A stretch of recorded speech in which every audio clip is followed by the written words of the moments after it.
நம்ம இன்னைக்கு வாயுலிங்கேஸ்வரர் கோவிலுக்கு வந்திருக்கிறோம். இங்கே இருக்க மூலவர் பார்த்தீங்கன்னா வாழ வந்த வாயுலிங்கேஸ்வரர். உள்ளே வீட்டில் இருக்கும் அம்பாளின் பெயர் பார்த்தீங்கன்னா விருதாம்பிகை. இந்த மூலவரின் முழு பெயர் கேட்டிங்கன்னா ஸ்ரீ விருதாம்பிகை சமேத ஸ்ரீ வாழவந்த வாயுலிங்கேஸ்வரர் ஆலயம். இது எங்கே இருக்குன்னா சென்னையில் ஆவடி பக்கத்தில் பருத்திப்பட்டுன்ற இடத்துல தாங்க இருக்குது.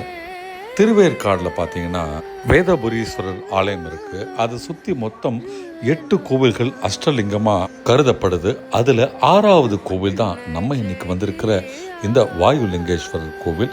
வாயு பகவான் வந்து இங்கே இருக்கிற லிங்கத்தை பூஜித்ததால் இந்த கோவிலுக்கு வாயுலிங்கேஸ்வரர் என்ற ஒரு பெயர் வந்தது. வாங்க கோவில் அப்படியே சுற்றி பார்ப்போம்.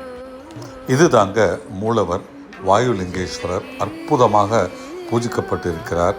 பக்கத்தில் பார்த்தீங்கன்னா அம்பாளுக்கும் தனி சன்னதி இருக்குது. விருதாம்பிகை அம்பாளின் சன்னதி இது தாங்க.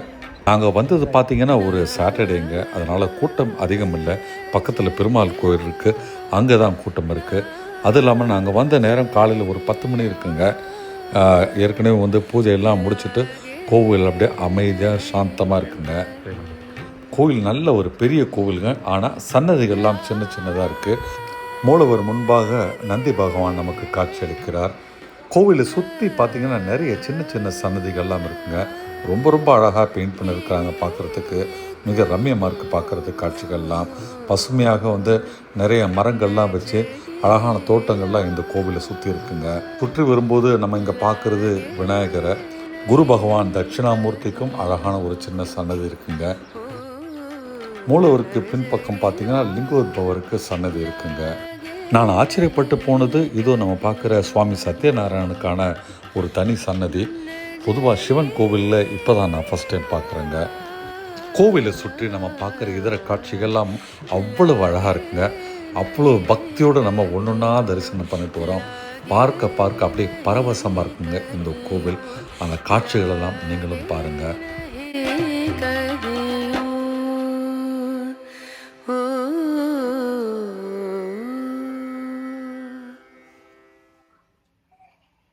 கோவிலை சுற்றி நிறைய மரங்கள் வச்சு அவ்வளவு நிழலுங்க. அது இல்லாமல் எவ்வளோ வெயில் அடித்தாலும் சில்லுன்னு இருக்குங்க. பாருங்கள், விநாயகர் எவ்வளோ அழகாக விபூதியெல்லாம் பூசப்பட்டு காட்சி அளிக்கிறாருங்க. அதே மாதிரி பார்த்திங்கன்னா இங்கே இருக்கிற மரங்கள் எல்லாம் அற்புதமாக காட்சி அளிக்குது. நமக்கு இங்கே ஒரு நல்ல வைபை கொடுக்குது ஆக்சுவலாக.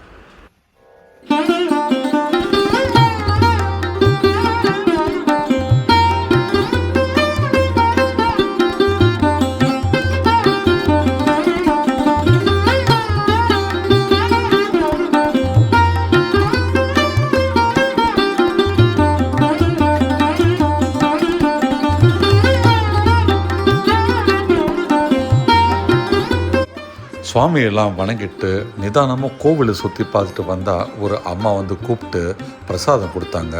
ரொம்ப ரொம்ப சுவையான ஒரு பிரசாதங்க. அங்கிருந்து பக்கத்தில் பார்த்திங்கன்னா பிரத்யங்கரா அன்னைக்கு வந்து ஒரு கோவில் இருக்குன்னு சொன்னாங்க. அந்த பிரத்யங்கரா தேவி கோவிலுக்கு வந்தால் கோவில் வந்து இப்போ வந்து புனரமைக்கப்பட்டு இருக்கு, ரெனோவேஷனில் இருக்குன்னு சொன்னாங்க. ஸோ அங்கேருந்து அதனால் அப்படியே கிளம்பிட்டாங்க. இந்த ஒரு இடத்துல தாங்க கோவில் இருக்குது.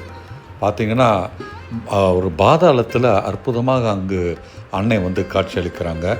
அங்கே அந்த பருத்திப்பட்டு வந்து கொஞ்ச நாள் கழித்து வரும்போது